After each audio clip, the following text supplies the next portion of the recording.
पुनरपि जन्म पुनरपि मरणम। बार बार जन्म लेकर मरना,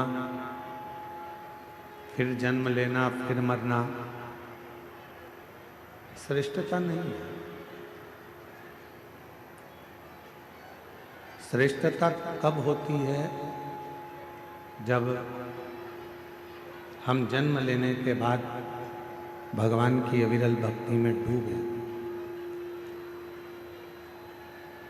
आवाज नहीं आ रही है कहीं पर भी?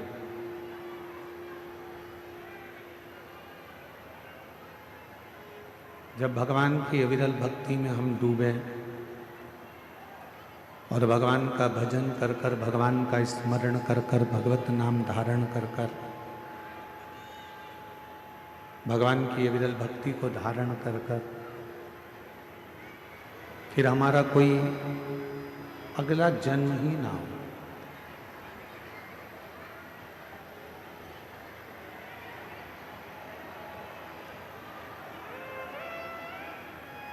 पंडाल में आवाज नहीं है, पंडाल में आवाज नहीं आ रही है। अंदर ही अंदर आवाज आ रही, पंडाल में नहीं है आवाज।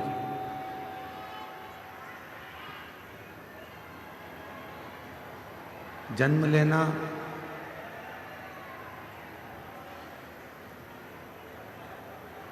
जन्म और मृत्यु के प्रपंच से छूटने के लिए, जन्म और मृत्यु के प्रपंच से परे होने के लिए ये मानव का देह मिला, ये मानव का शरीर मिला। और मैंने तेरे ही भरोसे बाबा, तेरे ही भरोसे हवा उड़ती जागी बाबा,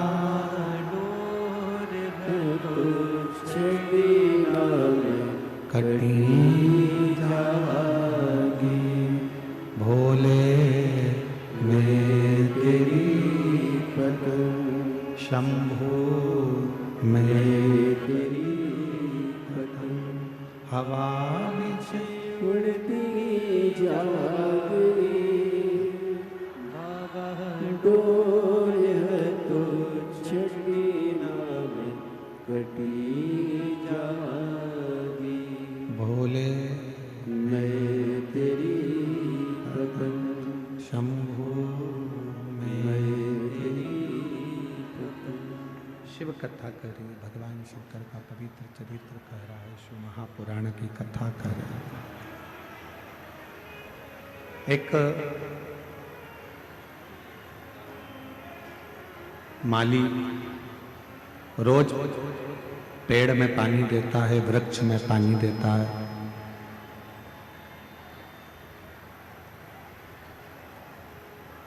पर उस माली को मालूम है कि मैं वृक्ष में पानी तो दे रहा हूं, पर इसमें जो फल लगेंगे वो फल समय आने पर ही प्राप्त होंगे। समय आएगा जब फल अवश्य मिलेगा, फल अवश्य प्राप्त होगा, पेड़ में फल अवश्य लगेगा। शंभु शंभु शंभु शंभु शंभु शंभु शंभु शंभु शंभु शंभु। माली का काम है पेड़ में पानी देना, वृक्ष में पानी देना। फिर जब समय आएगा तब उस वृक्ष में फल अवश्य लगेगा, फल अवश्य प्राप्त होगा। शिव महापुराण की कथा भी यही कहती है। जैसे माली का काम है रोज पानी देना, रोज पानी देना, रोज वृक्ष के नीचे जाकर जल देना, फिर बाद में वो वृक्ष में फल लगना और प्राप्त होना। फिर बात का काम उसी तरह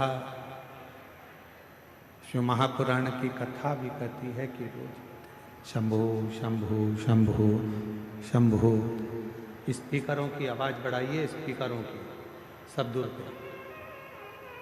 शंभु। जैसे माली का काम है रोज वृक्ष में पानी देना और समय आने पर उसमें फल प्राप्त होना, उसमें फल लगना, उसी तरह शिव महापुराण की कथा कह रही है कि रोज प्रतिदिन भगवान शंकर के मंदिर में जाकर, भगवान शंकर के मंदिर में पहुंचकर एक लोटा जल चढ़ाते रहे।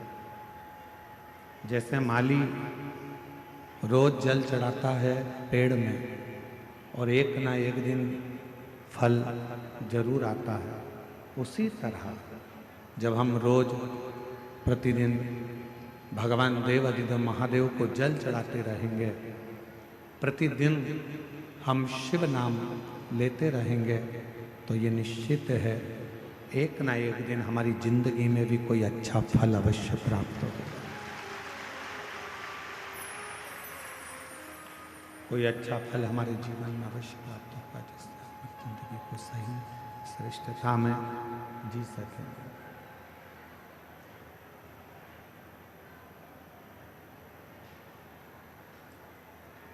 और तेरी कृपा बिना न हिले एक भी अणु, लेते हैं सांस तेरी कृपा से तनु बखान क्या करूं मैं राखों के ढेर का, चपटी भभूत मेरे खजाना कुबेर का, हे गंगाधर मुक्ति द्वार ओंकार तू, भोले ओमकार तू, आयो शरण तिहारी शंभु तार तार तू। बखान क्या करूं मैं राखों के ढेर का, चपटी भभूत मेरे खजाना कुबेर का, हे गंगाधर मुक्ति द्वार ओंकार तू, भोले ओमकार तू, आर्यो शरण तिहारी शंभु तार तार तू। जैसे शिव कथा कहती है, भगवान शंकर का चरित्र कहता है, शिव महापुराण की कथा वर्णन करती है। हमारा जन्म लेना कब सार्थक है? जब हम भगवान की अविरल भक्ति को धारण कर सकें, जब हम भगवान की अविरल भक्ति को अपनी जिंदगी में उतार सकें।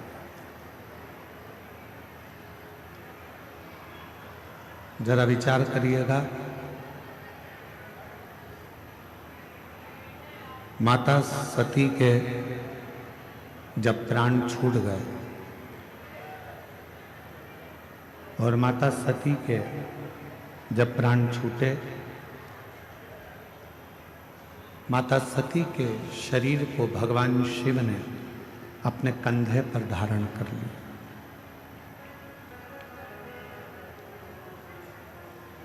खूब देवाधिदेव महादेव ने तांडव किया, खूब। आपको मालूम होना चाहिए कि वैद्यनाथ बाबा की ये पवित्र भूमि, जहां मां सती का हृदय गिरा है, आखिर उस हृदय की जगह पर ही भगवान शंकर का शिवलिंग क्यों विराजमान? ऐसा क्या कारण है? शिव महापुराण की कथा कहती है, शंकर का चरित्र कहता है, भगवान शंकर का चरित्र कह रहा है, शिव महापुराण की कथा कह रही है। सती मैया के हृदय में शिव के प्रति इतना सम्मान था, भगवान शंकर के प्रति इतना आदर था कि सभा के अंदर, जिस दक्ष प्रजापति की सभा लगी थी, उस सभा के अंदर, दक्ष प्रजापति की पूरी सभा के अंदर अपने पति का कोई स्थान नहीं था। उस सभा के अंदर अपने पति के लिए कोई आदर नजर नहीं आ रहा था।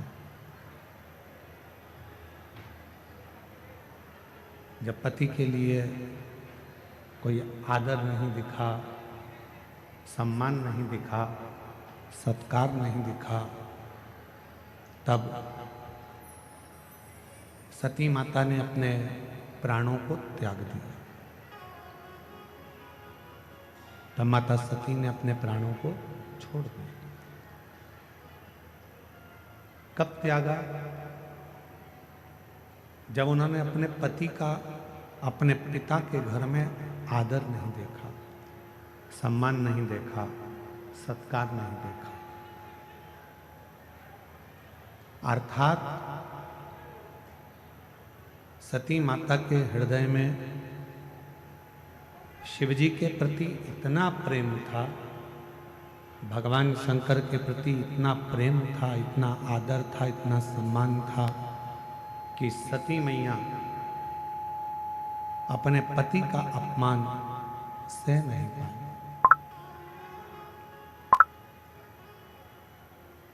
अपने पति के अपमान को मां सती सह नहीं सकी। जिस व्यक्ति से आपका स्नेह होता है, आप उसके खिलाफ कुछ भी सुन नहीं सकते। आप उसके खिलाफ कुछ नहीं सुन सकते, क्योंकि आपका प्रेम उसके प्रति हो गया, आपका स्नेह उसके प्रति हो गया। आप कैसे सुन?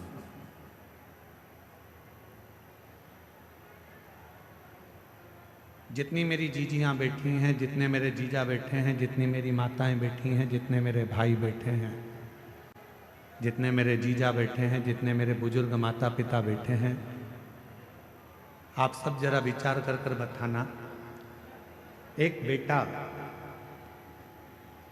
कोई गलती करता है और लोग आकर बता देते हैं। एक बेटा गलती करता है और किसी ने आकर बताया कि तुम्हारे बेटे ने ये गलती करी है, तुम्हारे बेटे ने ऐसा कर दिया, तुम्हारे बेटे ने वैसा कर दिया, तुम्हारा बेटा ऐसा गलत कर रहा है।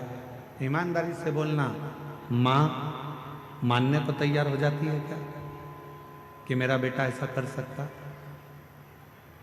माँ मानती ही नहीं, माँ मानने को तैयार ही नहीं होती है, माँ मान ही नहीं पाती। क्यों? क्योंकि एक माँ अपनी बेटी से इतना प्रेम करती है, एक माँ अपने बेटे से इतना स्नेह करती है, इतना प्रेम करती है, इतना स्नेह करती है कि वो कुछ मानने को तैयार ही नहीं होती।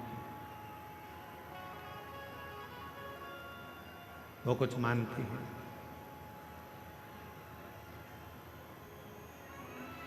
प्रेम जब बहुत ज्यादा मात्रा में बढ़ जाता है, स्नेह बढ़ जाता है, तो हमें अवगुण नजर नहीं आते, हम उसमें केवल गुण ही देखते हैं।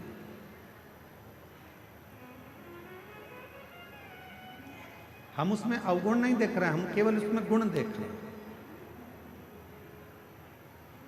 हम आपसे एक बात पूछें, जरा उत्तर दें। तुम्हारे लड़के की शादी पक्की हुई, जिस लड़की को तुम देख कर आए हो, लड़के के लिए पसंद कर कर आए हो, उसमें तुम्हें बहुत सारे गुण नजर आते हैं। आते से कहते गुरुजी इतनी अच्छी लड़की है, एकदम बढ़िया, दिखने में भी सुंदर है, एजुकेशन अच्छी है, पढ़ाई अच्छी है, हाइट पर्सनालिटी अच्छी है, बोलने चालने में अच्छी है, वो सब तरह से श्रेष्ठ है।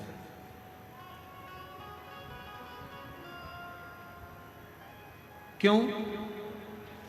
क्योंकि आपने उस लड़की में गुण ही गुण देखे, इसलिए आपको उसमें केवल गुण ही गुण नजर आ रहा है, केवल गुण ही गुण नजर आ रहा है।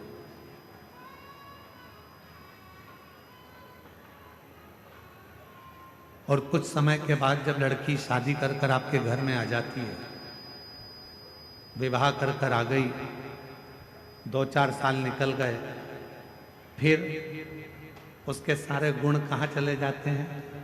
अब आप उसमें गुण नहीं देख रहे हो, आप उसमें अब दिन भर सुबह से शाम तक अवगुण ढूंढने का प्रयास कर। दिन भर हम उसमें अवगुण ढूंढ रहे हैं, दिन भर हम उसमें अवगुण देख रहे हैं, हम उसमें गुण नहीं ढूंढ पा रहे, हम उसमें अवगुण ढूंढ रहे। पहले वही बहू 7 बजे उठकर आती थी तो तुम कुछ नहीं कहते थे, अब वही बहू 7 बजे उठती है तो तुम्हें लगता है कि बहुत देर से उठ रही।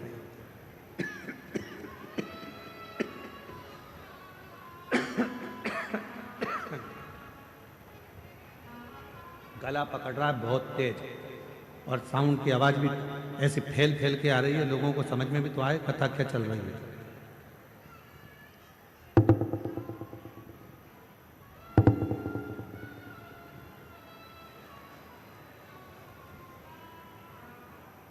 लड़की वही है, पहले हमने उसमें केवल गुण देखा और अब हम उसमें अवगुण देख रहे हैं।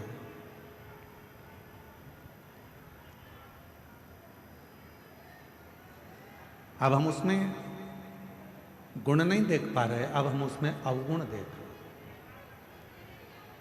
थोड़ा सा भी भोजन बिगाड़ दिया, बस रहने दो, थोड़ा सा भी भोजन बिगाड़ दिया तो कह दिया तुम्हारे बाप ने यही सिखाया।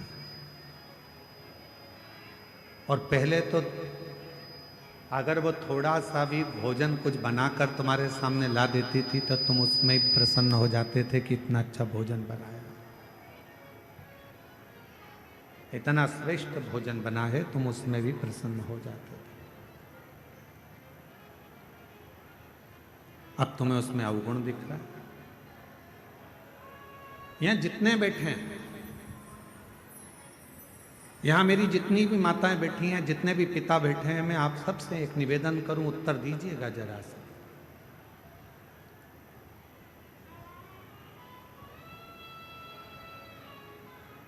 तुम्हारा दामाद, तुम्हारी बेटी का पति तुम्हारी बेटी को घुमाने लेकर जाए तो तुम्हें कैसा लगेगा? अच्छा लगेगा कि बुरा लगेगा? जम के तो बोलो, अच्छा लगेगा। पड़ोसी से कहोगे इतना अच्छा दामाद मिला है, मेरी बेटी को खूब घुमाता, खूब घुमाता। और अगर वही काम तुम्हारा बेटा करे और तुम्हारी बहू को घुमाने ले जाए तो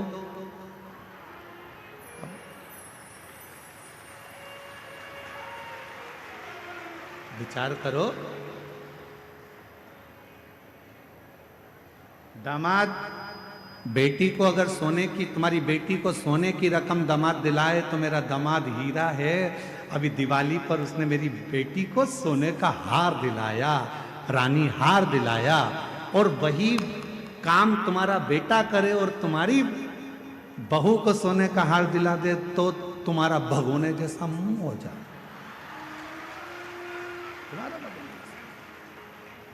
अब जैसे तुम्हारी बेटी है वैसे ही तुम्हारी बहू भी तो किसी की बेटी है, वो भी तो बेटी है।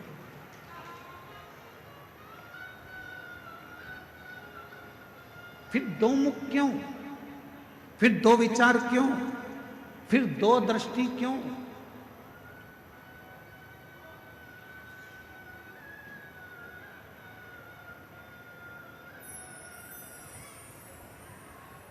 गणेश जी की कितनी धर्म पत्नियां हैं? जम के बोलो जरा। 2। क्या नाम है? सिद्धि। किसी ने शंकर भगवान से कभी पूछा कि भोलेनाथ जी, आपने अपने गणेश जी के लिए, बेटे के लिए 2 पत्नी क्यों ढूंढी? माँ जगत जननी जगदम्बा अम्बा माँ पार्वती जी, आपने अपने बेटे के लिए 2 बहू क्यों ढूंढी? किसी ने पूछा कभी गणेश जी महाराज से कि गणेश जी, आपके लिए आपके माता पिता ने 2 पत्नी क्यों ढूंढी? क्या आपके लिए एक धर्म पत्नी श्रेष्ठ नहीं थी? फिर आपने 2 पत्नियों को क्यों धारण किया, 2 पत्नी क्यों रखी? तो कोई देव अधिदेव महादेव से पूछे तो देव अधिदेव महादेव एक बात कहते हैं कि मैंने अपने पुत्र गणेश के लिए 2 पत्नियां इसलिए ढूंढी हैं क्योंकि गणेश जी को बुद्धि का देव कहा जाता है, और बुद्धि कभी भी इधर उधर भटके ना। दोनों ओर अगर बुद्धि जाए भी तो दोनों ओर रिद्धि और सिद्धि होना चाहिए, दोनों ओर बुद्धि को संभालने के लिए होना चाहिए।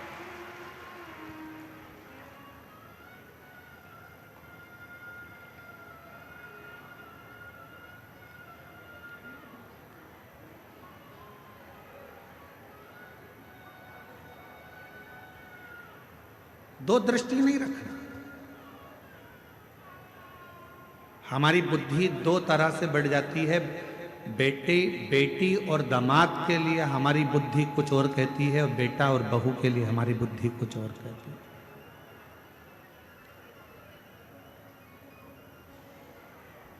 तुम्हारा दामाद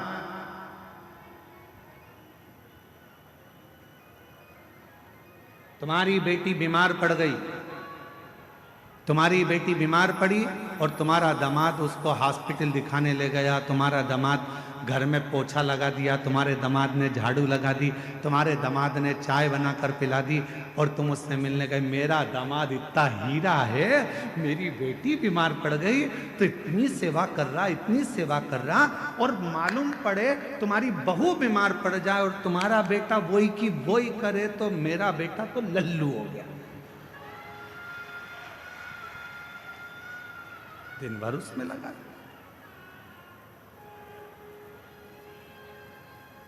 दिन भर 2 बुद्धि नहीं चाहिए। रिद्धि सिद्धि के दाता गजानन तुम्हें सबसे पहले हमारा नमस्कार है।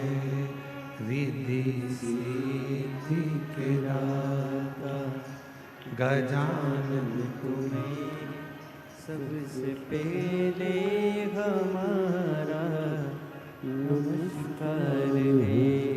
रिद्धि सिद्धि के दाता गजानन तुम्हें सबसे पहले हमारा नमस्कार है।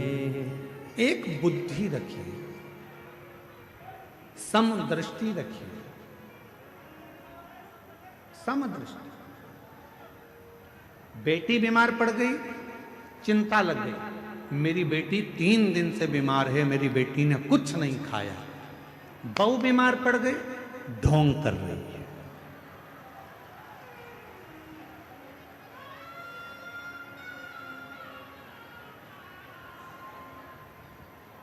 दो बुद्धि नहीं चाहिए, 2 दृष्टि नहीं चाहिए, 2 विचार नहीं चाहिए। एक मन, एक बुद्धि, एक चित्त, एक विचार, समभाव होना चाहिए। समभाव। जब हमारी जिंदगी में हम समता का भाव रखेंगे तब हमारे जीवन में देव अधिदेव महादेव कृपा करना प्रारंभ कर देंगे और हमारी जिंदगी को श्रेष्ठ बनाएंगे। हम समता का भाव ही नहीं रखते। कभी विचार करिए कि मां सती के हृदय में, मां सती आखिर उनके मन में शंकर भगवान के प्रति कितना आदर होगा, शिव जी के प्रति कितना प्रेम होगा, शंकर भगवान के प्रति कितना सम्मान होगा, शिव जी के प्रति कितना आदर होगा, शंकर भगवान के प्रति कितना सत्कार होगा, कि आखिरी में सती मैया का हृदय भूमि पर गिर भी गया तो भी सती माता उस हृदय में शंकर को बसा कर रखी है। इसलिए आज भी बैद्यनाथ जी की पवित्र धरा पर माँ शक्तिपीठ जिसमें हृदय गिरा है, उस हृदय में शंकर का शिवलिंग आज भी विराज, आज भी विराज। क्या कह रही है कथा? कथा कहती है जब हम जिंदगी में कोई संकल्प धारण करते हैं, जब हमारी जिंदगी में हम कोई विचार धारण कर लेते हैं, जैसे आपने 16 सोमवार का व्रत ले लिया, आपने पशुपतिनाथ का व्रत ले लिया, मान लो आपने 16 सोमवार का व्रत लिया, आपने पशुपतिनाथ का व्रत ले लिया, आपने कोई व्रत धारण कर लिया, और जब आपने 16 सोमवार का व्रत ले लिया, पशुपति व्रत ले लिया, या आपने कोई शुक्रवार का व्रत ले लिया, सोमवार का व्रत ले लिया, प्रदोष का व्रत ले लिया, तीज का व्रत ले लिया, या आपने चतुर्थी का व्रत ले लिया, कोई भी व्रत आपने धारण कर लिया, और रिद्धि सिद्धि के दाता गजानन तुम्हें सबसे पहले हमारा नमस्कार है। रिद्धि सिद्धि के दाता गजानन तुम्हें सबसे पहले हमारा नमस्कार है। सबसे पहले हमारा नमस्कार है। सबसे पहले हमारा नमस्कार है। सबसे पहले हमारा नमस्कार है। सबसे पहले हमारा नमस्कार है। रिद्धि सिद्धि के दाता गजानन तुम्हें सबसे पहले हमारा नमस्कार है। मान लो कोई संकल्प आपने लिया, मान लो कोई आपने विचार कर लिया कि मुझे 16 सोमवार का व्रत करना है, मुझे पशुपतिनाथ का व्रत करना है, मुझे मंगलवार का व्रत करना है या सोमवार का व्रत करना है। कितने व्रत करना है? पशुपतिनाथ के कितने व्रत होते हैं? 5। अब मान लो तुमने पशुपतिनाथ का व्रत का संकल्प लिया कि मैं 5 व्रत करूंगी। पहला व्रत कर लिया, दूसरे व्रत में कहीं आपको जाना पड़ गया या रजोधर्म आ गया, रजस्वला हो गए, नहीं कर पाए, कहीं जाना पड़ गया, नहीं कर पाए। तुम्हारे व्रत का टेंशन किसको है? तुमको कि मेरा व्रत नहीं हुआ। पहला व्रत यदि आपने कर लिया है, उसके बाद के अगर 4 व्रत तुम्हारे रह गए हैं, उसकी चिंता तुम्हें नहीं रहती। जिसका तुमने संकल्प लिया है उस महादेव को तुम्हारी चिंता रहती है कि यह कब पूरा।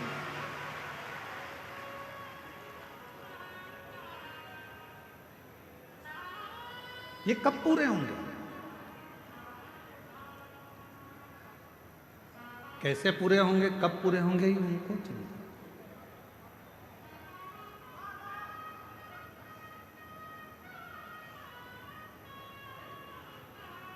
ये व्रत कैसे होंगे, ये उनको चिंता। आपको लगता है कि मेरा सोमवार का व्रत ये वाला छूट गया है, रजोधर्म से हो गई, या कहीं मुझे जाना पड़ गया, ये व्रत रह गया है, कैसे पूरा होगा, उसकी चिंता तुम मत करो। तुम तो देव अधिदेव महादेव पर छोड़ दो। बाबा ने पहला व्रत करवाकर या दूसरा व्रत करवाकर बीच में अगर 1-2 सोमवार निकल गए कोई कारण से, बाबा ने उस व्रत को बीच में रोक दिया है, उसका कोई कारण है। बाबा चाहते हैं तेरे 5 व्रत जैसे ही पूरे हो जाएं वैसे 3 महीने में तेरा काम हो जाए, इसलिए बाबा उसको थोड़ा बीच में गैप करें। इसलिए बाबा ने उसको बीच में थोड़ा थोड़ा रोक रोक कर उन 5 व्रत को करवाए, तब 5 व्रत आए।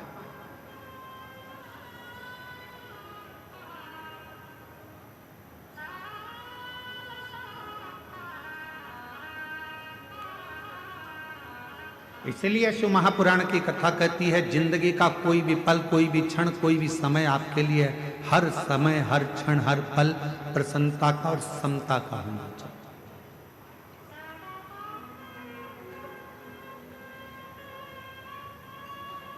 प्रत्येक पल, प्रत्येक घड़ी, प्रत्येक क्षण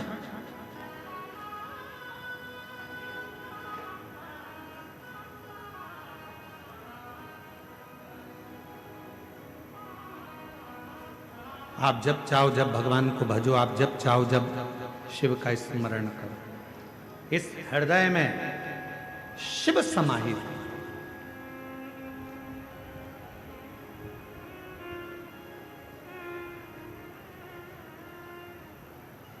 तो कहते हैं ना गंगा बड़ी ना गोदावरी,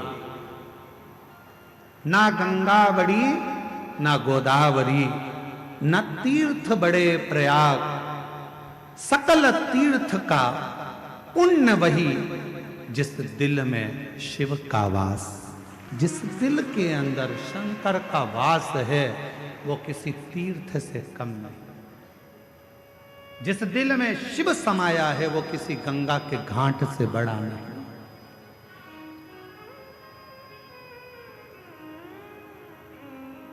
सबसे बड़ा तीर्थ कौन सा होता है? आपका हृदय, आपका दिल, आपका मन। बिना किराए के आप 2 मिनट में पहुंच जाते हो और 2 मिनट में वापस आ जाते हो।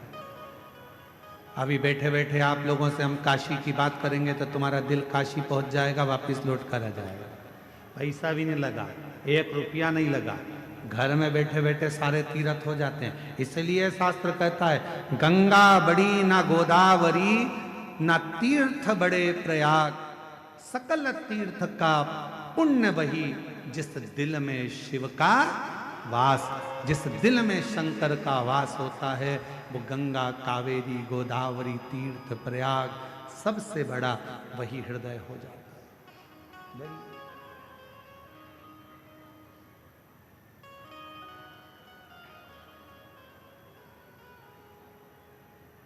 सकल तीर्थ से बस अपने मन में तुम समता का भाव, पार्वती जी के हृदय में, सती माता के हृदय में समता का भाव था। कितना सुंदर संवाद मां सती ने कहा। शिव महापुराण के सती संवाद को यदि आप श्रवण करें, शिव महापुराण के सती संवाद का यदि आप स्मरण करें, शिव महापुराण के सती संवाद को अगर आप सुने तो उसमें वर्णन आता है माता सती अपने पिता दक्ष प्रजापति से कहती हैं, पिताजी तुमने मुझे जन्म दिया, रति को जन्म दिया, 60 कन्याओं को जन्म दिया, ये मेरी रोहिणी भी बहन है, ये रति भी मेरी बहन है, इतनी बहनें हम एक साथ हैं। आपने सबके पति के लिए सिंहासन दिया है, आपने सबके पति के लिए आदर दिया है, आपने सबके पति के लिए सत्कार किया है, फिर मेरे पति के लिए कोई आसन क्यों नहीं रखा?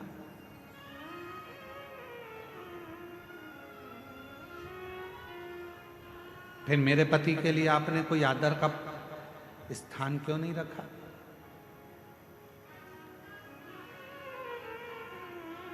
क्या कारण था जो मेरे पति का आप आदर नहीं कर पाए, मेरे पति का सम्मान नहीं कर पाए, मेरे पति का सत्कार नहीं कर पाए?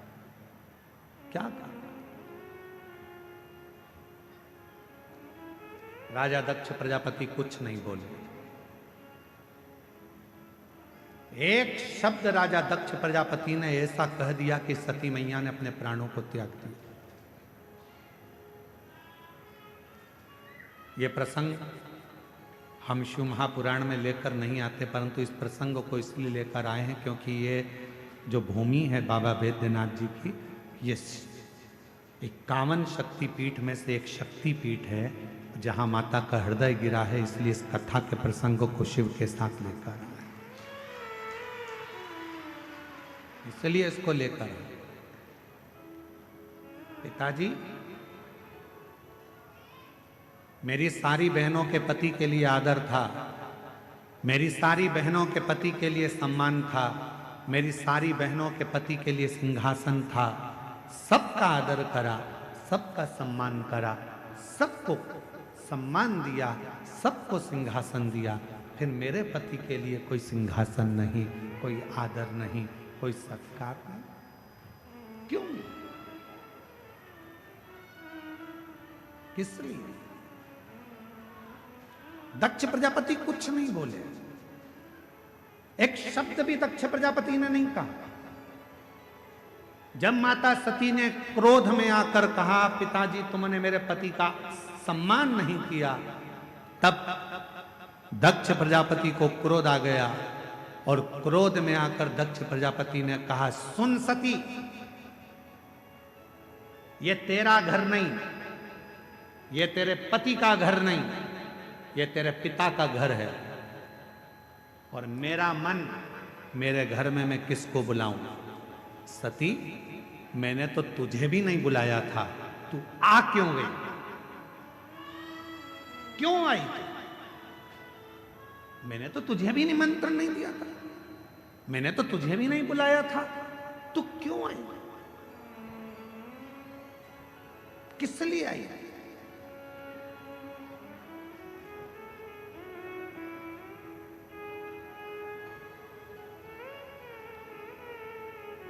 सती, माता सती मुस्कुराकर बोली, रे दक्ष प्रजापति, अब तुम बोल रहे हो कि मुझे बुलाया नहीं था, क्यों आई? याद कर दक्ष प्रजापति, तेरे घर में 60 कन्याओं ने जन्म ले लिया था, और 60 कन्या जन्म लेने के बाद तो फिर मेरी आराधना करने बैठा था, और जब मैं तेरे सामने प्रकट हुई थी दुर्गा बनकर, तो तूने, मैंने पूछा था, मांग तुझे क्या चाहिए, तो तूने कहा था, मां अगर कुछ देना चाहती हो तो तुम मेरी बेटी बनकर मेरे घर में जन्म ले लो। तूने मांगा था, तूने बुलाया था, तो मैं आई थी। अगर तू नहीं बुलाता तो मैं नहीं, तूने बुलाया तो मैं आई।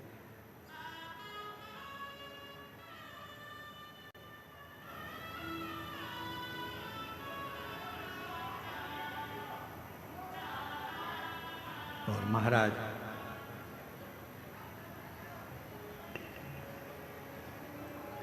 उसने बुलाया है तो हम आए। कभी एकांत में बैठकर विचार करना कि तुम्हारे घर के बाहर कुत्ता घूमता हुआ दिखे, तुम्हारे घर के बाहर गधा घूमता हुआ दिखे, तुम्हारे घर के बाहर चींटी, चींटा, चूहा, छिपकली, इल्ली, झिंगूर, पक्षी, ये सब दिखते हुए नजर आए, तो विचार करना कि भगवान ने कितनी बड़ी कृपा करी कि तुमको छिपकली बनाकर पैदा नहीं करा, तुमको झिंगूर बनाकर पैदा नहीं करा, तुमको चींटी बनाकर पैदा नहीं करा, तुमको मेरे भगवान ने पैदा करा तो मनुष्य बनाकर पैदा करा। मतलब भगवान कुछ चाहते थे तुझसे कि तू जन्म लेकर फिर संसार से मुक्त हो जा। तेरा जन्म हो और तू संसार सागर से मुक्त हो, फिर संसार में तेरा जन्म ना हो, फिर मृत्यु सागर में तू पैदा ना हो, फिर संसार सागर में तेरा जन्म ना हो, यह परमात्मा भी चाहते हैं।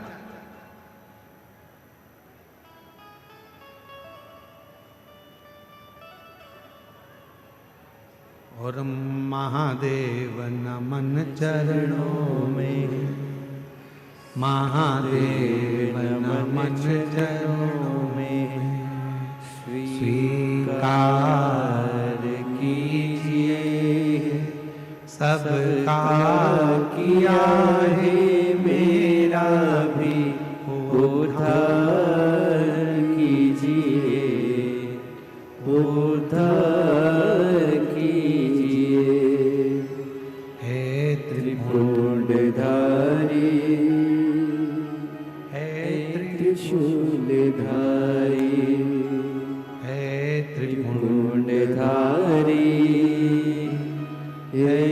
त्रिशूलधारी।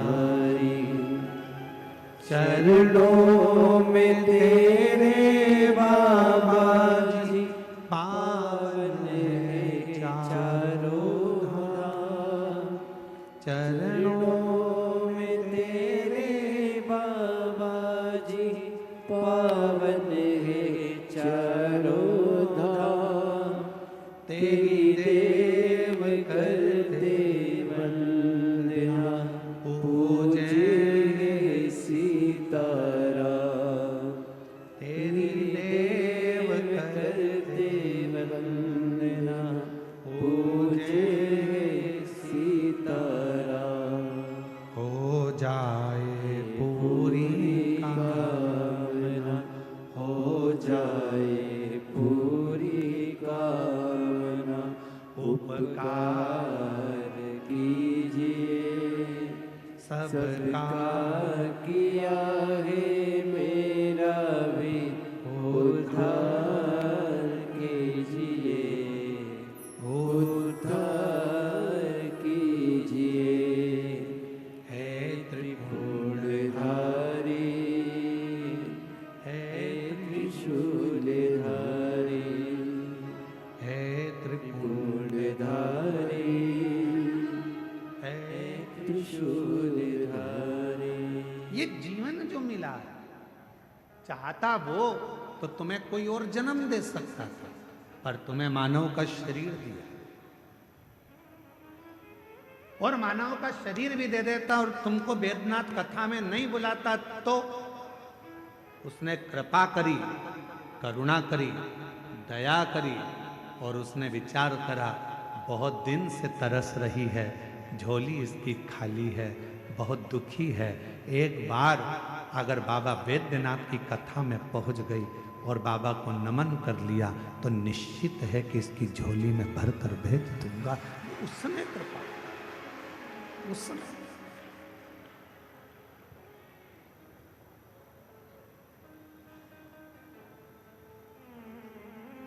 कल एक बहन जी ने पत्र लिखा, और पत्र में, कल हम पत्र को ढूंढेंगे तो टाइम लगेगा, उस पत्र में लिखा कि गुरुजी इतनी भीड़ है कि अंदर तो हम जा ही नहीं सकते, हम तो बाहर बैठते हैं और आप हमको दिखते भी नहीं है, आप हमें दिखते ही नहीं, आप हमें नजर ही नहीं आते। हमने उनसे कहा जो पत्र जिन्होंने लिखा है हम उनको निवेदन करें, उनको कहें, वो दिखता भी नहीं है। कहीं पर भी बैठकर आप कथा सुन रहे हो, भले हम दिखें चाहे ना दिखें, पर इतना विश्वास रखना, शबरी अम्बा ने राम जी को कभी नहीं देखा था, केवल गुरु जी के मुख से सुना था कि राम ऐसे हैं, राम आएंगे, राम पहुंचेंगे, राम कृपा करेंगे, तू भजती रहे, सुनती रहे।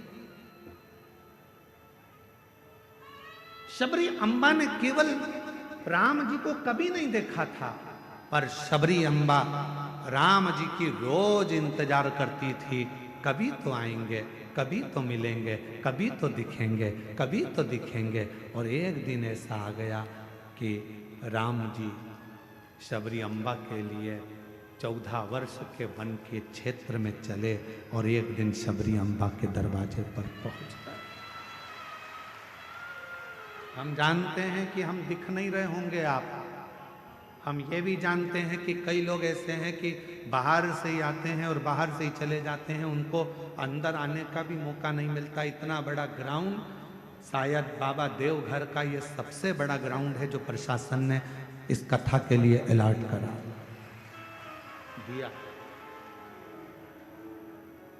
ये देवघर का सबसे बड़ा ग्राउंड है जिसकी परमिशन मिली और जिस पे कथा हुई।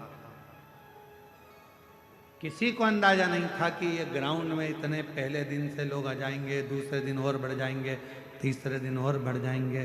किसको मालूम? और ना किसी के घर निमंत्रण गया, ना किसी के घर पीले चावल गए, ना किसी के यहाँ कोई पत्रिका गई, बस आपके कानों में शब्द हो गया, चलो बुलावा आया है, देवघर वाले ने बुलाया है। और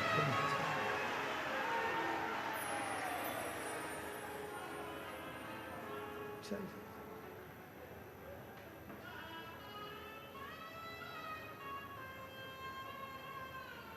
वो कहते सारे जग में एक ठिकाना, सारे गम के मारो का, सारे जग में एक ठिकाना, सारे गम के मारो का, रस्ता देख रहा है बाबा अपनी आँख के तारों का, रस्ता देख रहा है बाबा अपनी आँख के तारों का, रस्ता देख रहा है बाबा अपनी आँख के तारों का, रास्ता देख रहा है बाबा अपनी आँख के तारों का। हो जिसने जितना दर्द सहा है उतना चैन भी पाया है, चलो बुलावा आया है, ने बुलाया है। जय श्री राधे। चलो आज बड़े ही हर्ष का विषय है, हमारे बीच में सरकार का प्रतिनिधित्व करते हुए झारखंड सरकार के पर्यटन, कला, संस्कृति, खेल एवं खेल मंत्री श्री सुदीप कुमार जी हमारे बीच में पधारे हैं। एक बार जोरदार ताली बजाकर स्वागत करें। जोरदार ताली बजाएं मंत्री महोदय।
सारे जग में एक ठिकाना, सारे गम के मारो का, सारे जग में एक ठिकाना, सारे गम के मारो का, वो सारे जग में एक ठिकाना, सारे गम के मारो का। ओ रास्ता देख रहा है बाबा अपनी आँख के तारों का, रास्ता देख रहा है बाबा अपनी आँख के तारों का, रास्ता देख रहा है बाबा अपनी आँख के तारों का। ओ मस्त का एक झोंका ये संदेशा लाया है। चलो बुलावा आया है, बाबा ने बुलाया है। चलो बुलावा आया है, बाबा ने बुलाया है।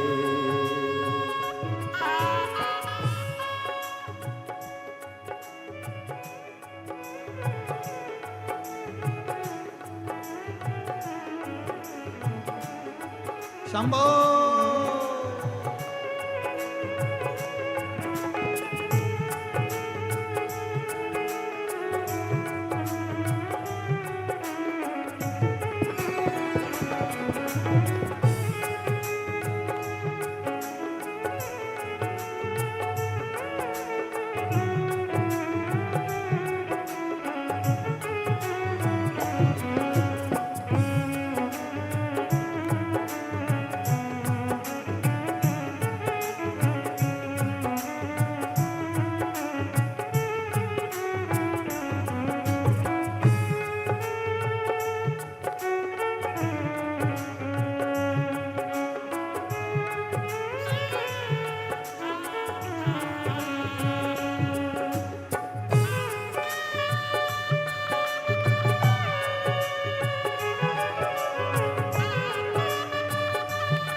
देवघर वाले के मंदिर में लोग मुरादे पाते हैं। रोते आते हंसते हंसते रोते रोते आते हंसते हंसते जाते।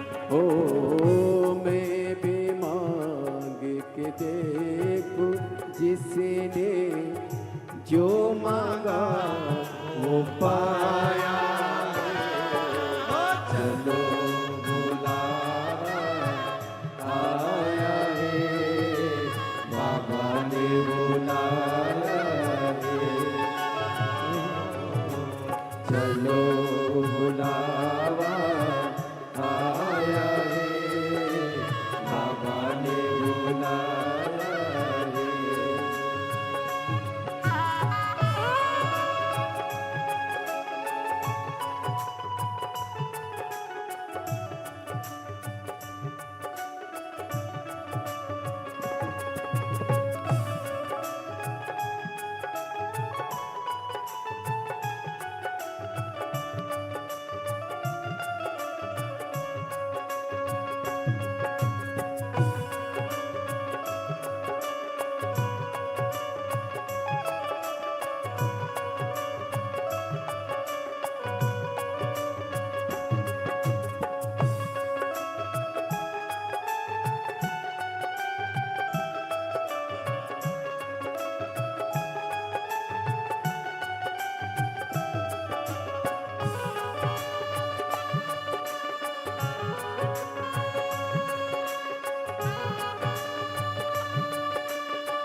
के मंदिर में लोग मुरादे पाते हैं। वो रोते रोते आते हैं, हंसते हंसते जाते हैं। वो रोते रोते आते हैं, हंसते हंसते जाते। ओ मैं भी मांग के देखूं जिसने जो मांगा वो पाया है। चलो बुलावा आया है, बाबा ने बुलाया है। ओ चलो बुलावा आया है, बाबा ने बुलाया है। देवघर की पावन शिव ने मेला लगाया है। चलो बुलावा आया है, देवघर वाले ने बुलाया है। चलो बुलावा आया है, बाबा ने बुलाया है। चलो बुलावा आया है, बाबा ने बुलाया है। चलो बुलावा आया है, बाबा ने बुलाया है। हर शंभो हर शंभो हर शंभो हर शंभो हर शंभो हर शंभो हर शंभो हर शंभो हर शंभो हर शंभो हर शंभो हर शंभो हर शंभो महादेव अपने स्थान पर बैठकर बाबा देवादिदेव महादेव से अपने हृदय की बात है और चलो बुलावा आया है, देवघर ने बुलाया है। ये उसकी देवघर कृपा। की पावन नगरी में शिव ने मेला लगाया है। चलो बुलावा आया है, बाबा ने बुलाया है। हर हर महादेव है।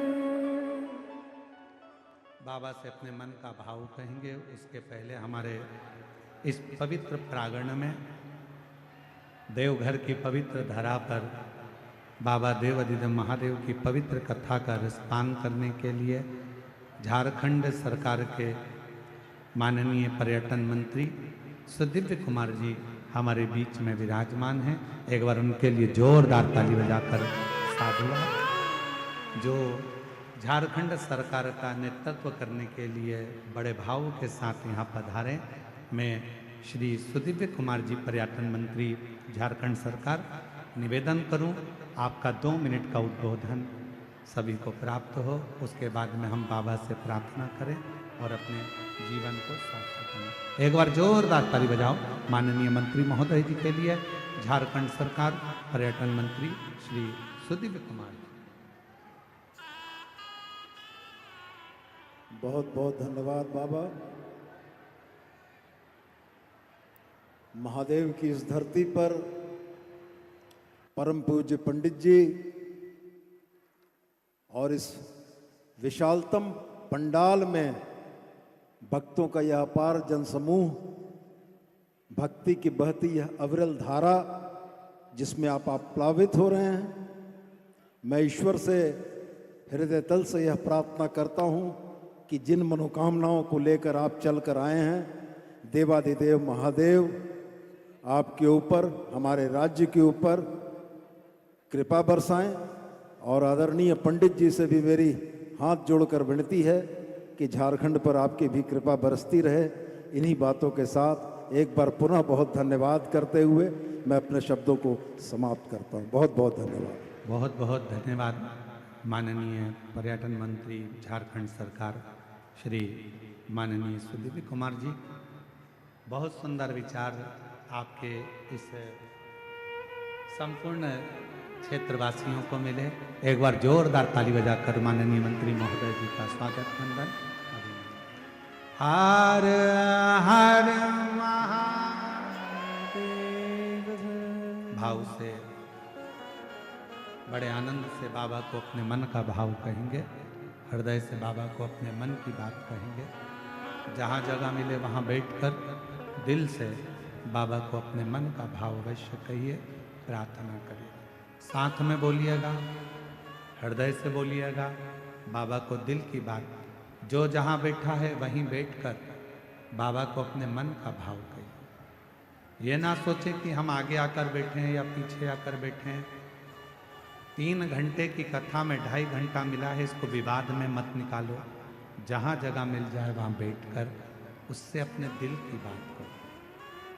कई लोग तो ये सोच कर आते हैं कि हम आपको कथा नहीं सुनने देंगे, अर्चने डालते हैं, पर आपका काम है उस जगह पर मौन रहकर कुछ देर। बड़ी मुश्किल से यह कथा मिलती है। ना जाने देवघर वाले बाबा ने कृपा कर कर झारखंड में यह कथा करवा दी और पूरा बिहार, कलकत्ता, बंगाल, झारखंड, छत्तीसगढ़ सब आनंद पाए। दिल से बाबा को प्रार्थना करो, विनय करो, साथ में सब बोलेंगे, हृदय से प्रार्थना करो।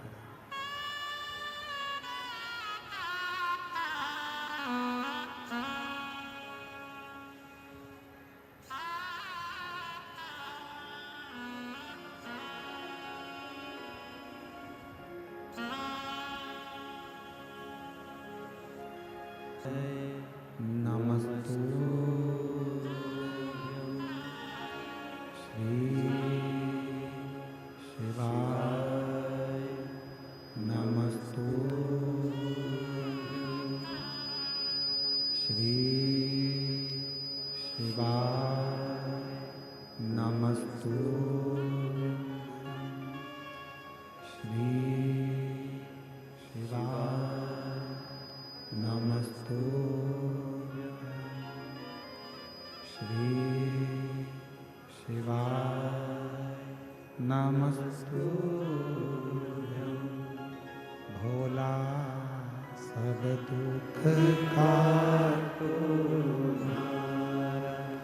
ओ भोला सब दुख काटो। शिव शंकर जपो तेरी माला, भोले बाबा जपो तेरी माला, भोला सब दुख काटो ओ भोला सब दुख काटो। देश है मंगल मंगलकारी, देश है मंगल मंगलकारी, शमशान वासी हमारा, शमशान वासी हमारा ओ भोला सब दुख काटो ओ भोला सब दुख काटो हमारा।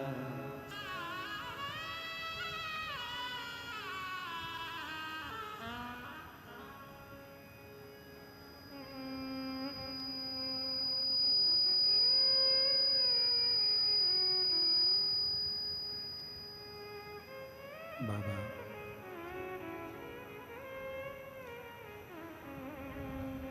देवाधिदेव महादेव भगवान शिव की कथा कर रहे हैं,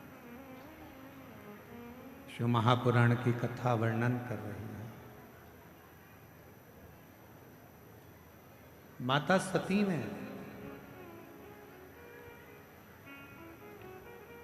पिताजी से कहा तो पिताजी ने एक शब्द कह दिया, मैंने तो तुमको भी नहीं बुलाया।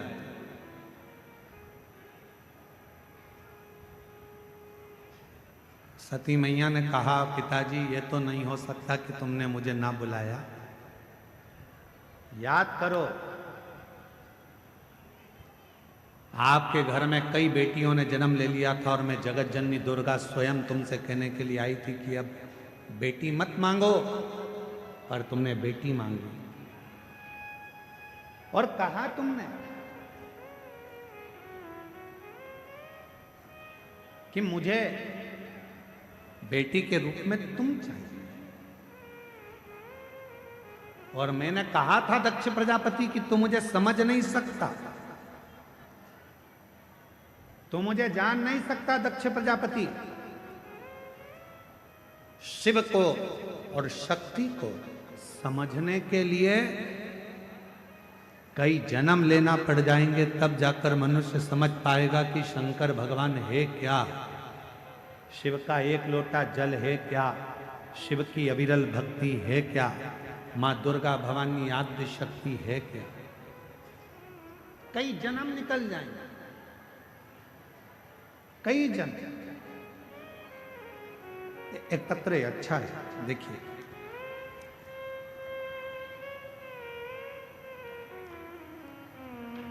मेरा नाम सोनाली सिंह है, मेरे पति का नाम सिद्धार्थ सिंह है। हम जिला जमुई गांव बिहार से आए हैं। देवघर में मेरा मायका है। मेरा मोबाइल नंबर ये है।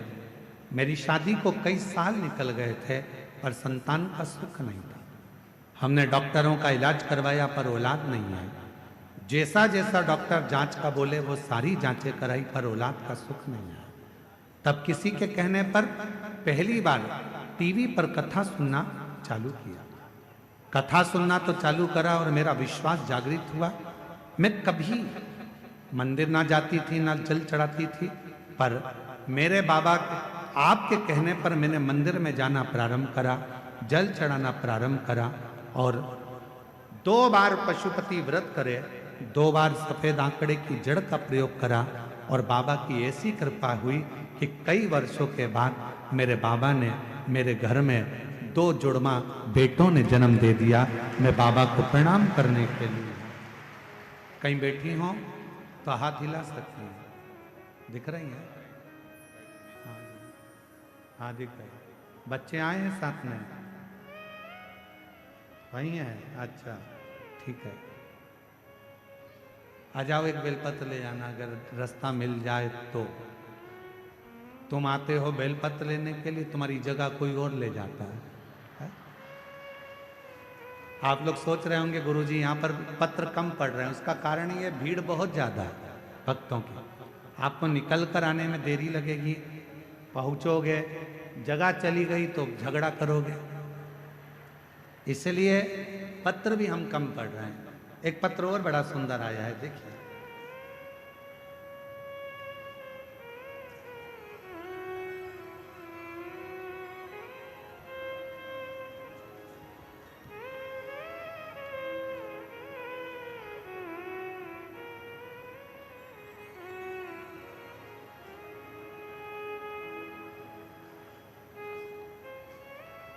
मैं रूबी मिश्रा, पति प्रदीप कुमार मिश्रा, घर गंगटा गोंडा की रहने वाली हूँ। गुरुदेव, मैं 1 लोटा जल और रुद्राक्ष का क्या बखान करूँ गुरुदेव। बाबा की महिमा अपरंपार। कहीं बैठी हों तो हाथ हिला सकती हैं, आप ही हैं जी। आ जाइए, एक बेलपत्र ले जाइए, आ जाइए। गुरुदेव, बाबा की महिमा का मैं क्या गुणगान करूं। 2022 दिनांक 16 फरवरी को मेरा साथ जो घटना हुई उसके बाद मैं टूट गई। गुरुदेव, मेरी 3 बेटी थी और 3 बेटी, हम दोनों पति पत्नी और तीनों बेटियां सब आराम से रह रहे थे गुरुदेव। मेरी बड़ी बेटी 2022 में 16 फरवरी बुधवार के दिन नहाते समय उसने पानी का गीजर चालू करा, हीटर चालू करा और उसे नल के पानी में करंट आ गया और तभी उसकी मौत हो गई, वो मर गई। उसके बाद मेरा पूरा परिवार टूट गया। हम दुख के भव सागर में गिर गए, रोते बुरे हाल होते। मेरी बेटी की उम्र जब वो शांत हुई उस समय पर 22 साल की थी और 22 साल की मेरी लड़की चली गई गुरुदेव। हमारा पूरा परिवार गम में डूब गया, खूब रोते। तब पास की एक आंटी जी ने कहा कि दिन भर रोती रहती है, इसके रोने से क्या होगा। आस्था चैनल टीवी पर मिश्रा जी कथा करते हैं, तुम सुनो, तुम्हारे मन को हल्कापन महसूस होगा। गुरुदेव, मैंने भरोसा किया भगवान पर और क्योंकि भगवान से भरोसा तो मेरा उठ चुका था, पर उन माता जी के कहने पर मैंने आपकी कथा सुनना प्रारंभ करी और बाबा की कथा सुनती, विनय करती, शिवालय जाना चालू कर दिया, एक लोटा जल चढ़ाना चालू कर दिया। मुझे नहीं मालूम था कि एक लोटे जल में है क्या। गली मोहल्ले के लोग मुझे ताने मारने लगे, 22 साल की लड़की मर गई, अब बीबी शंकर की पूजन करने जा रही है। अब इसने नया काम चालू कर दिया, शिव जी को जल चढ़ाने का। लोग ताना देते, पूजन पाठ करती तो लोग कहते कि इसकी 22 साल की लड़की मर गई और पूजन कर रही है। अब करूं तो करूं। पर आपने एक शब्द कहा था, आग लगे बस्ती में अपन रहो मस्ती। आपका वो शब्द मैंने धारण कर लिया और मैंने सबकी बात सुनना बंद कर दिया। अब तो मैं शिव जी के मंदिर जाती, बाबा को निवेदन करती और बाबा से एक ही बात कहती, तूने मेरी बेटी ली है बाबा, कुछ कृपा कर कर मुझे वापिस लौटा दे, ऐसी कृपा कर दे। अब मेरी उम्र तो बढ़ गई है, लगभग 50 के करीब में मैं पहुंचने वाली हूं, पर बाबा तू चाहेगा तो मेरे घर में बच्चा जरूर देगा। हमारी 3 बच्चे थे, तीनों को पूरा कर। गुरुदेव, बाबा ने ऐसी कृपा कर दी, डॉक्टर तो कहे थे कि अब तुम मां नहीं बन सकती, पर मेरे बाबा ने लाज रखी और 7 जुलाई 2025 को बाबा की कृपा से पुत्र रत्न की प्राप्ति हो गई। मैं बाबा को प्रणाम करने, बाबा को नमन करने और तेरी कृपा का है भरोसा, कब किस पर हो जाए, जरा से हम पर कर दो, जरा से हम पर कर दो। जिस पर भी हो गई तेरी कृपा करुणा, वो भव पार हुआ, भव पार हुआ। पापी हो चाहे जितना, उसका भी बाबा उद्धार हुआ, उद्धार हुआ। गिद्ध अजामिल गणिका जैसे तेरे मन को भाए, जरा से हम पर कर दो, जरा से हम पर कर दो। तेरी कृपा का क्या है भरोसा, कब किस पर हो जाए, जरा से हम पर कर दो, जरा से हम पर कर दो। उस पे भरोसा, उस पर विश्वास, उस पे दृढ़ता रखो। दुनिया हंसेगी हंसने दो, दुनिया ताने कसेगी कसने दो, दुनिया अपशब्द बोलेगी बोलने दो। दुनिया का काम है कहना, आग लगे बस्ती में अपन रहो मस्ती में। क्या किसको रोइए, चादर तान के सोइए, अपने को टेंशन नहीं। बोलने वाले बोलते रहेंगे, ताना कसने वाले ताना कसते रहेंगे, अपशब्द बोलने वाले अपशब्द कहते रहेंगे, और आप उस पर भरोसा कर कर उसका भजन करते। भजन जिस पर भी हो गई तेरी कृपा करुणा, भव पार हुआ, भव पार हुआ। पापी हो चाहे जितना, शंभु उसका भी बाबा उद्धार हुआ। महाराज 22 साल की बेटी चली गई थी और लोग शिव मंदिर जाती थी तो भी ताना देते थे। आज बाबा की कृपा से पुनः बाबा ने एक बेटे के रूप में वही बेटी को वापस दिया है। जोरदार पापी हो चाहे जितना, उसका भी बाबा उद्धार हुआ, उद्धार हुआ। दिव्य जान गणिका जैसे तेरे मन को भाई, जरा से हम पर कर दो, जरा से हम पर कर दो। तेरी कृपा का क्या है भरोसा। 3 बोल नहीं सकती थी, बचपन से ही इसकी आवाज़ पूरी चली गई थी, पर सीहोर गई, रुद्राक्ष लाई और उसका जल रोज चढ़ाकर ये बेटी पीती है। अभी कुछ दिन पहले से इसकी थोड़ी आवाज़ आई है जिसमें वो बोलना चालू करी। माइक दीजिए।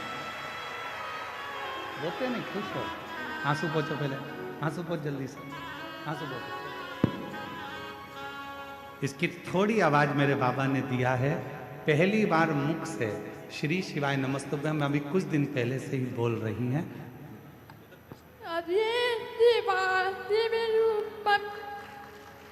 श्री शिवाय नमस्तुभ्यम। वापिस एक बार।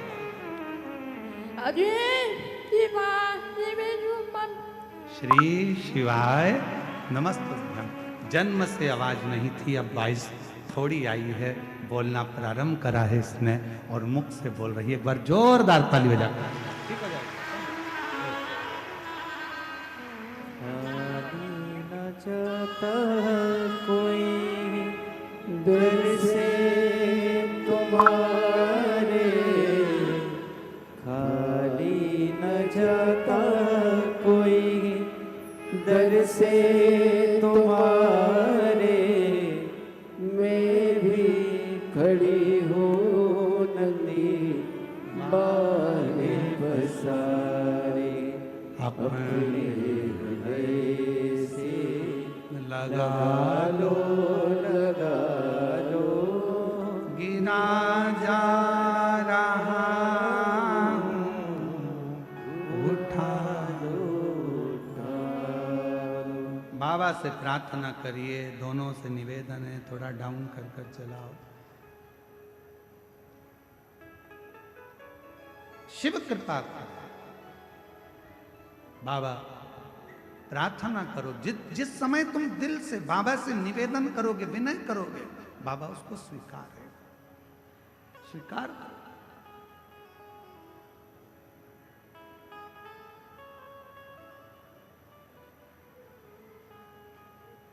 सती मैया कह रही है कि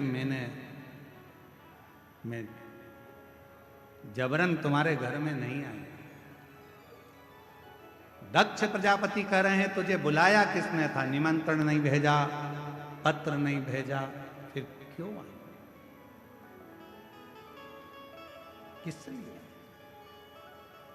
कारण क्या है आने का, मैं समझ नहीं पाया। क्यों आई?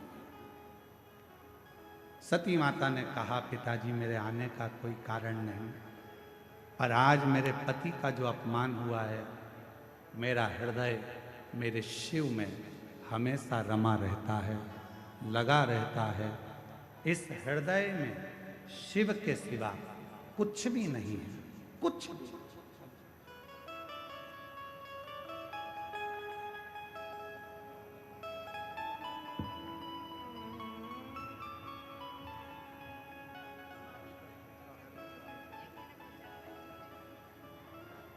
जो जुड़मा बच्चे हुए हैं वो इनकी मामी हैं। बच्चे छोटे थे अभी, इसलिए उनको लेकर पंडाल में नहीं आ सकी।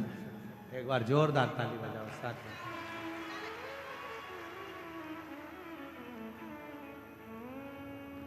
शिव से प्रार्थना करें। मैं आई हूं पर मेरे हृदय में शिव बसे, शंकर ओघड़दानी। और मेरे हृदय में अगर शिव बसे हुए हैं, मेरे हृदय में शंकर भगवान बसे हुए हैं, मेरे हृदय में भगवान देवाधिदेव महादेव बसे हुए हैं, और तुम शिव का अपमान कर दो, ये मुझे श्रेष्ठ नहीं लगता, ये मुझे श्रेष्ठ नहीं।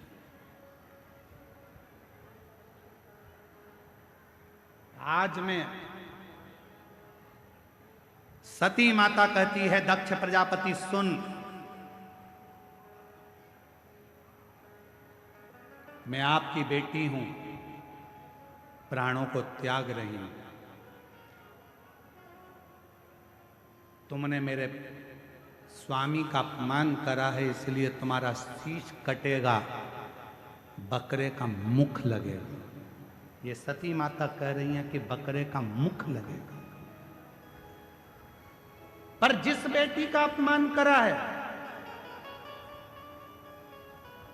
जिस बेटी का तुमने अपमान करा है उसी बेटी के तन की भस्म जब मेरे देव अधिदेव महादेव के शरीर पर चढ़ेगी और वो भस्म तुम्हारे शरीर से लगेगी, तब जाकर तुम्हारा उद्धार होगा, वरना उद्धार ही नहीं। दक्ष प्रजापति,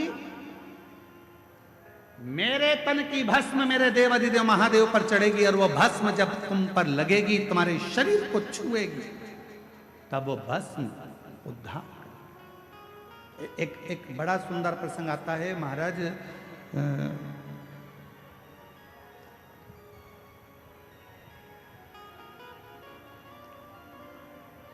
एक वामदेव नाम के शंकर के बड़े भक्त थे। थोड़ा ध्यान से सुनना, बाबा वैद्यनाथ जी की इस पवित्र धरा की कथा है, अपनी जिंदगी में उतारना, बहुत सावधानी से सुनना। एक पत्र आया है, किसी बहन जी ने भेजा है, हम आपके पत्र को स्वीकार करते हैं। गुरुजी, आपसे एक निवेदन करना चाहते हैं हम व्यासपीठ से। हम सब जितने भी शिव भक्त यहाँ पर आए हैं, कोई 100 रुपये खर्च करा है, कोई 200 रुपये खर्च करा है, कोई 500 रुपये खर्च करा है। 4 किलोमीटर दूर से पैदल चलकर हम लोग कथा के पंडाल तक पहुंचे, पर यहाँ कथा के बीच बीच में ये सामान बेचने वाले जो आते हैं, हम लोगों को कथा नहीं सुनने देते हैं। आपसे निवेदन है, या तो प्रशासन या समिति इन सामान बेचने वालों को यहाँ से थोड़ा सा बाहर करे, तो हम आराम से कथा तो सुन सकें। हम कथा सुनने के लिए गुरुदेव 4 किलोमीटर तो पैदल चले हैं और 4 किलोमीटर वापस जाना है और 400-500 रुपये खर्च कर कर हम कथा सुनने आते हैं। उसमें भी हमको ये लोग परेशान करते हैं, तो हम कथा कैसे सुनें? मेरा सभी सामान बेचने वाले भाई बहन जो भी यहाँ पर हैं, आपसे हाथ जोड़कर निवेदन करता हूँ, आपको जो व्यापार करना है बाहर जाकर करो, पर पंडाल के अंदर कोई वस्तु बेचने के लिए ना है। यहाँ शिव भक्त सब प्रेम से कथा का रसतत्व ग्रहण करें, यही भाव से आप कथा को सुनें। हर हर दक्ष प्रजापति, और आपका भी फर्ज है, देखो केवल हमारी व्यासपीठ का नहीं, आपका भी फर्ज है। अगर आपके सामने कोई बेचने आ रहा है तो उसको तुरंत आप बाहर कर सकते हो।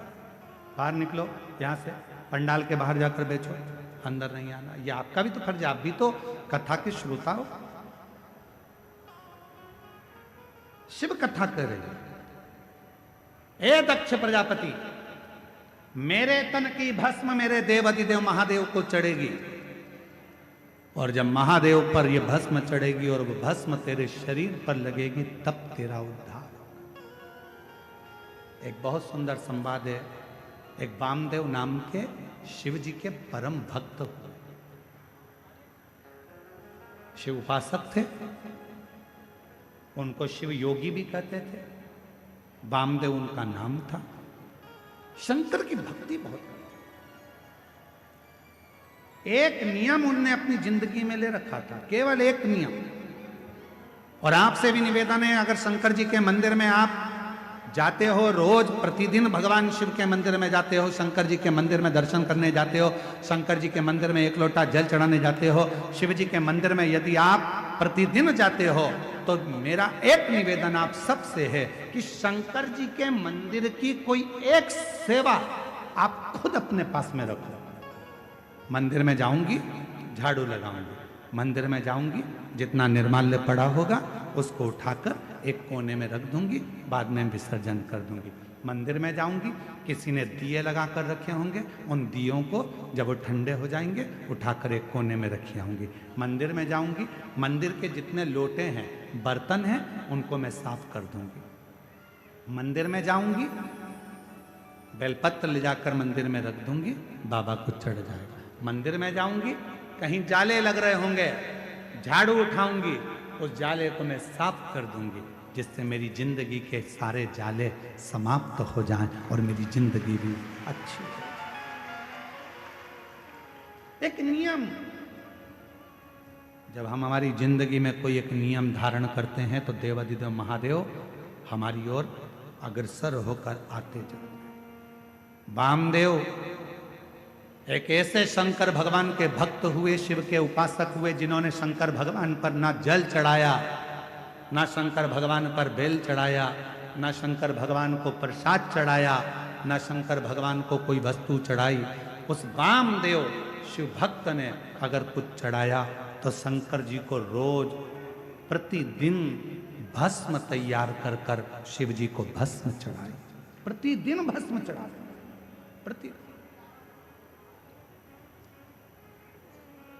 प्रतिदिन भस्म।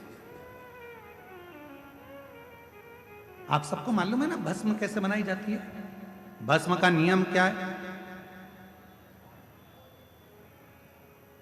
अलोनी गोबरी,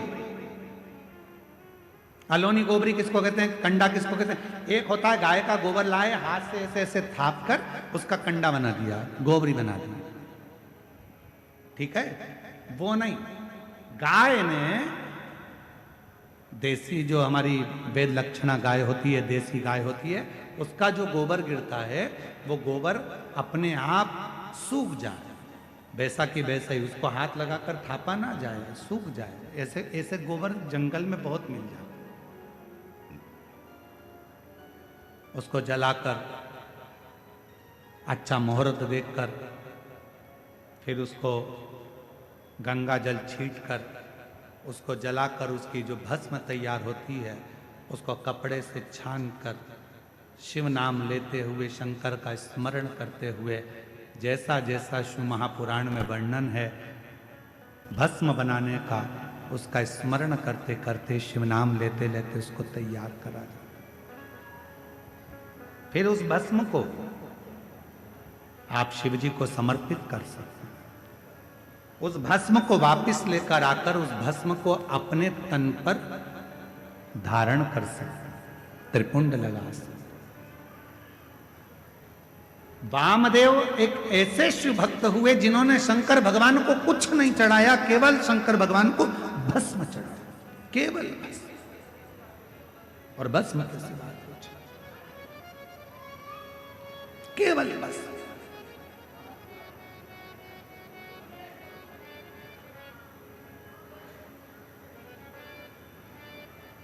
एक दिन क्रौंचारण्य पर्वत के नजदीक में क्रौंचारण्य वन में वो भ्रमण कर रहे थे। और वामदेव शिव भक्त जब क्रौंचारण्य वन प्रदेश में भ्रमण कर रहे थे, भ्रमण करते करते उन्होंने देखा कि शिवलिंग है सामने, भस्म तैयार करी। भस्म तैयार कर कर देवाधिदेव महादेव को चढ़ाकर उस भस्म को अपने तन पर धारण कर रहे थे, लगा रहे थे। तभी वहां एक ब्रह्म राक्षस आ गया, एक ब्रह्म राक्षस।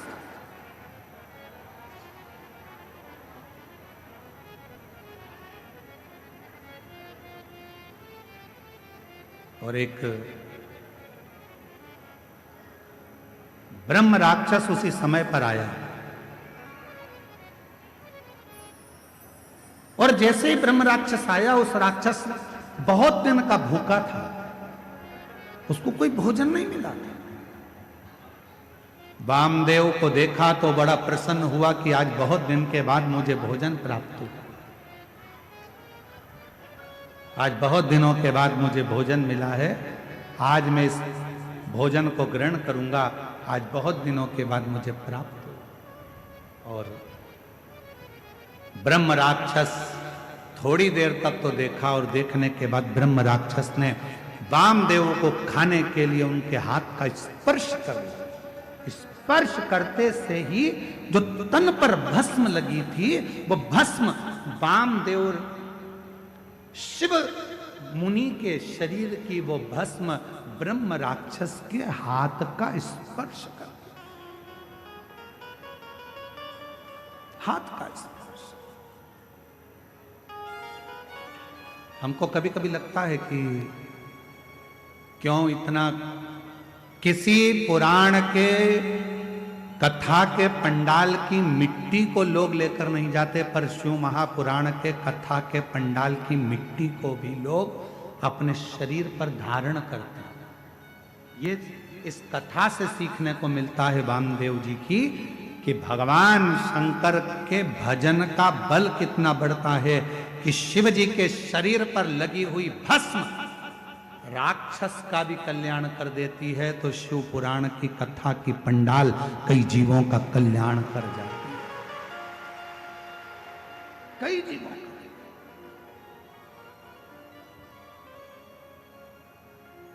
कई जीवों का उद्धार कर। और जो जैसी भावना लाया वो वैसा ही फल पाया, नहीं खाली उसे लौटाया, वो मन ही मन हर्षाया। और कर दिया माला माल काशी वाले ने लुटा दिया भंडार, काशी वाले ने लुटा दिया भंडार, काशी वाले ने कर दिया माला। काशी वाले ने। ब्रह्म राक्षस के शरीर से वो भस्म लगी, राक्षस का शरीर छूटा, एक सुंदर राजकुमार सा वेश उसने धारण कर लिया। और राजकुमार सा वेश बनाकर, बड़ा सुंदर स्वरूप बनाकर, बड़ा सुंदर वेश बनाकर जब वो सामने आया, वामदेव शिव मुनि ने पूछा, तुम कौन हो,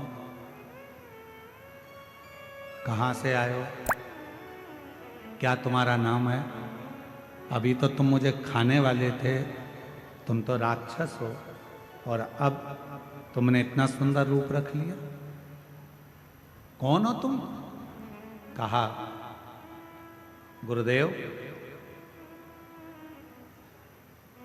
पूर्व समय में मैं पवन राष्ट्र रक्षक था, मेरा नाम दुर्जय था।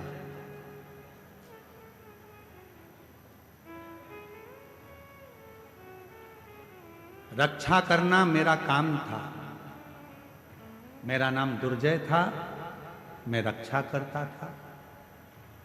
एक गलती मुझसे हो गई,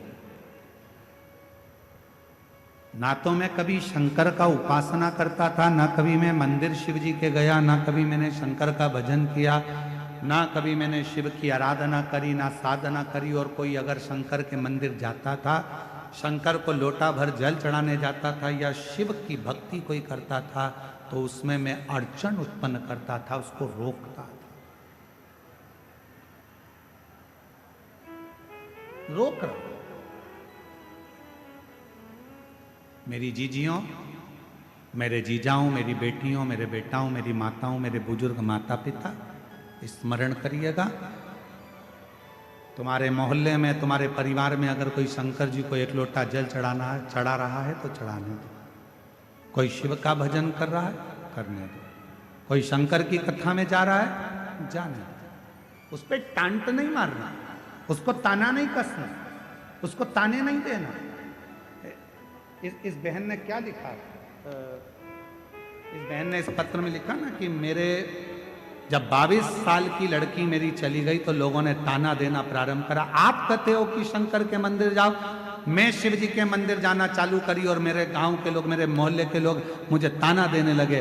बताओ, 22 साल की लड़की चली गई और ये मंदिर जा रही है, शंकर के मंदिर में जल चढ़ाने जा रही है। निवेदन है, कोई ताना मत दीजिए, कोई अपशब्द मत कहिए। क्यों? तुम तो ताना दोगे, पर उस ताने का जवाब जो दुखी है वो कभी नहीं देता। उस ताने का जवाब तो जिसका वो भजन करती है वो देता। गांव के लोग कहते थे 50 वर्ष की अवस्था होने वाली है, क्या क्या औलाद होगी? क्या वो 22 साल की लड़की वापिस आएगी? पर उसके यहां देर है, अंधेर नहीं। और वो जब कृपा करता है तो छप्पर फाड़ कर दे देता है। जब क्या हो सकता है, क्या दे सकता है? मेरा नाम दुर्जय था, ब्रह्म राक्षस कह रहा है मेरा नाम दुर्जय था। कोई मंदिर जाता था तो ताने देता था, कोई भगवान के भजन में जाता था तो उसको ताने देता था। मंदिर जाने के लिए मैं उनको रोक लेता था, कह देता था क्या करोगे मंदिर जाकर, क्या रखा है शिव पुराण में, क्या करोगे शंकर की कथा सुनकर। ऐसे तो बहुत आते बहुत जाते, दिन रात मैं शंकर की निंदा, मंदिर की निंदा, शिव पुराण की निंदा, शंकर के भक्त की निंदा दिन भर करता था। आखिरी में मेरे शरीर में एक रोग लग गया और वो रोग इतना बढ़ता चले गया। एक रोग के साथ दूसरा रोग लग गया, दूसरे रोग के साथ तीसरा रोग लग गया। जो शिव की निंदा करता है, भगवान शंकर या भगवान शंकर के भक्त की अगर कोई निंदा करता है, शिव महापुराण की कोई निंदा करता है, आखिरी का उसका शरीर बहुत बेकार हो जाता है। शरीर इतना बुरा हो जाता है कि घर के लोग भगवान से प्रार्थना करते हैं कि इसको उठा लो, भुगत रहा है, अब उठा लीजिए, अब मत रखो इसको संसार। शिव निंदा, देव ऋषि नारद ने शंकर भगवान की निंदा करी, बंदर का मुख लगा। भगवान विष्णु ने शंकर जी की निंदा श्रवण करी, घोड़े का मुंह लगा, हयग्रीव अवतार हुआ। शिव की निंदा जो करता है आखिरी में उसको भोगना पड़ता ही है, भोगना ही पड़ता है। आप कथा में नहीं जा सकते, मत जाओ।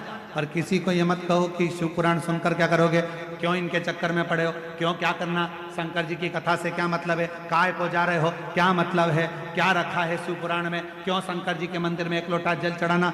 शिव की निंदा करने वाले की गति आखिरी में ऐसी हो जाती है, ये हम नहीं कह रहे, ये दुर्जय की कथा वामदेव मुनि की कथा कह रही है। दुर्जय कह रहा है कि मैंने केवल एक काम करा, जो शिवालय जाता था उसको ताने देता था, जो कथा सुनता था उसको अपशब्द कहता था, लोगों को मंदिर देवालय शिवालय से दूर करता था, लोगों के हृदय में भगवान के प्रति बैर उत्पन्न करता था। मेरे शरीर में एक रोग हो गया, वो रोग ने मुझे घेर लिया, आखिरी में वो रोग बढ़ता चले गया और मेरे प्राण छूट गए, मर गए। सारे भोग भोगे मैंने, जितने नरक थे सब भोगे मैंने, आखिरी में भी नरक कम पड़ गए मेरे भोग भुगताने में। तो मुझे राक्षस बनाकर जन्म दे दिया और राक्षस बनकर मैं फिरता रहा। जब मैं राक्षस बनकर नीचे आ रहा था, उसी समय पर मुझे शंकर का गण नंदी मिला और नंदी से मैंने पूछा कि मुझसे बहुत बड़ी गलती हो गई, मेरा प्रायश्चित क्या होगा, मेरा शरीर कैसे छूटेगा, मैं इस राक्षस की योनि से कैसे छूटूंगा। तो नंदी ने कहा था, यदि कोई शंकर का भक्त तन पर भस्म धारण कर कर जा रहा होगा, उसकी भस्म तेरे शरीर से लगेगी और उसी पल तुम मुक्त हो जाएगा, उसी पल मुक्त। हमसे लोग कहते हैं गुरुजी शिव महापुराण की कथा के पंडाल में जो लोग आते हैं वहां की मिट्टी को सिर से लगाते हैं, किसी को बीमारी होती है तो वहां लगा लेते हैं, आखिर इस मिट्टी में ऐसा है क्या। हम निवेदन करते हैं इस मिट्टी में कुछ नहीं है, पर इस मिट्टी में इतना जरूर है। इतने शिव भक्त एक साथ बैठकर जब अखंड जाप श्री शिवाय नमस्तुभ्यम बोलते हैं और भगवान की कथा का रसतत्व ग्रहण करते हैं, तो वो मिट्टी भी चंदन बन जाती है, भस्म बन जाती है, वो जीव का कल्याण कर जाती है। उस मिट्टी में इतना बल हो जाता है, उस मिट्टी में।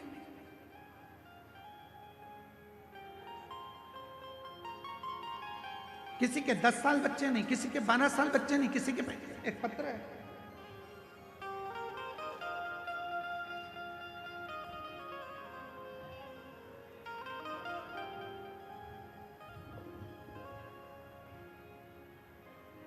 पाकुड़ झारखंड से निशा देवी, मेरा मोबाइल नंबर ये है, कहीं बैठी हो तो हाथ हिला सकती हैं। निशा देवी पाकुड़ झारखंड से। 14 फरवरी 2025 को मेरे पति को अचानक शाम में चक्कर आया, वह गिर गए।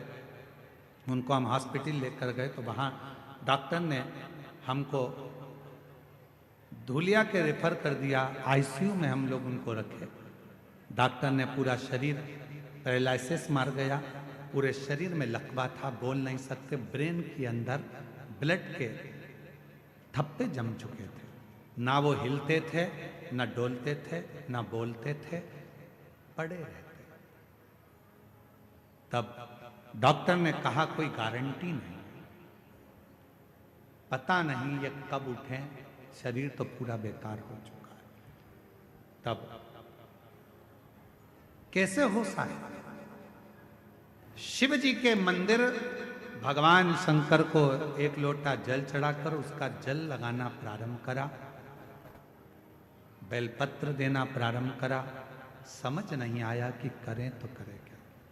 तब मेरी माँ ने कहा कि हमारे नज़दीक में एक माता जी रहती हैं, वो एक शिव पुराण की कथा में गई थी, उसकी मिट्टी लेकर आई, उसकी मिट्टी लेकर आई हैं। मैं दामाद के लिए वो मिट्टी लेकर आ रही हूं। मेरी माँ दामाद के लिए मिट्टी लेकर आई। शरीर पर हमने उसी मिट्टी को ले जाकर लगाना चाहा, पर डॉक्टरों ने मना कर दिया। चुपचाप से अपने कपड़े में मिट्टी को लगाकर दामाद के पास मेरी माँ मिलने के लिए गई और अपना साड़ी का पल्लू दामाद के पूरे शरीर पर लगा दिया। 15 मिनट के बाद शरीर में हलचल होना प्रारंभ हो गई। शरीर में हलचल होना प्रारंभ हुई। आईसीयू में भर्ती थे। धीरे धीरे बाबा की ऐसी कृपा हुई, डॉक्टर तो बोले थे ये कभी जिंदगी में चल पाएंगे ना चल पाएंगे, समझ पाएंगे ना समझ पाएंगे। आज मैं उनका पूरा फोटो लगा रही हूं कि पूरी ठीक होकर बाबा की कृपा से, शंकर की कृपा से, आज बाबा की करुणा से पूर्ण तरह से उठ बैठ गए। ये शिव क्या है? शिव की रज में क्या है? शंकर की कथा में क्या है? शिव महापुराण में क्या है? सीहोर के रुद्राक्ष में क्या है? कंकर शंकर की पूजा में क्या रखा है? कुबेरेश्वर धाम में क्या है? बाबा बैद्यनाथ की धरा पर। ये तो आपको बाद में मालूम पड़ेगा जब पूरी 7 दिन की कथा हो जाएगी। आप जब अपने घर जाओगे और घर जाने के बाद 3 महीने के अंदर मालूम पड़ेगा कि तुमने कथा में जो मांगा था मेरे बाबा ने तुम्हें दिया कि नहीं दिया। ये बाद में मालूम पड़ेगा। और फिर निवेदन करूं, जब तुम्हारे नजदीक में कथा हो तो पत्र लिखकर भेजने की तैयारी रखना कि मेरे बाबा ने मुझे जो मांगा था, मैंने बैद्यनाथ जी की धरा पर, मेरे बाबा ने मुझे छप्पर फाड़ कर दे दिया। मेरे बाबा ने करुणा कर। यहां शिव महापुराण की कथा में बैठने के लिए विवाद मत करो, आगे बैठने के चक्कर में झगड़ा मत करो, समय मत निकालो। जहां जगह मिल जाए। हम क्यों इन साउंड वाले से लड़ते हैं? क्या हमको शौक पड़ता है कि हम माइक वाले से लड़ें झगड़ें, हम उनको चिल्लाएं? उसका केवल एक कारण होता है, हमको दिक्कत एक ही चीज की होती है कि आप इतनी दूर दूर से 500, 600 किलोमीटर दूर से आते हो, धक्के खाकर आते हो, बड़ी मुश्किल से जगह मिलती है, और आपको अगर सुनने को भी नहीं मिले तो हमारा भी दिल दुखता है, इसलिए हम इनको चिल्ला देते हैं। हमें शौक नहीं चढ़ रहा कि हम इनको डांटें चिल्लाएं। इनका भी फर्ज बनता है कि ये लाखों की भीड़ केवल सुनने के लिए आती है, महाराज तो दिखता ही नहीं है, नजर ही नहीं आता सीहोर वाला महाराज है कहां। केवल एक आस लेकर, विश्वास लेकर लोग यहां पहुंचते हैं, और विश्वास के साथ हम भी कहते हैं कि मेरा कुबेरेश्वर बाबा इस बैद्यनाथ बाबा के दरवाजे से तुमको खाली नहीं भेजेगा, झोली भरकर जरूर भेजेगा। जो जैसी भावना लाया वो वैसा ही फल पाया, नहीं खाली उसे लौटाया, वो मन ही मन हर्षाया, और कर दिया माला माला। लुटा दिया। भंडार काशी वाले। वो जिस कामना से आप आए हो, जिस भाव से आप आए हो, जिस विश्वास के साथ आप आए हो, हमारे भरोसे नहीं, आप देवघर वाले के भरोसे आए, आप बाबा के भरोसे आए, आप हमारे भरोसे नहीं।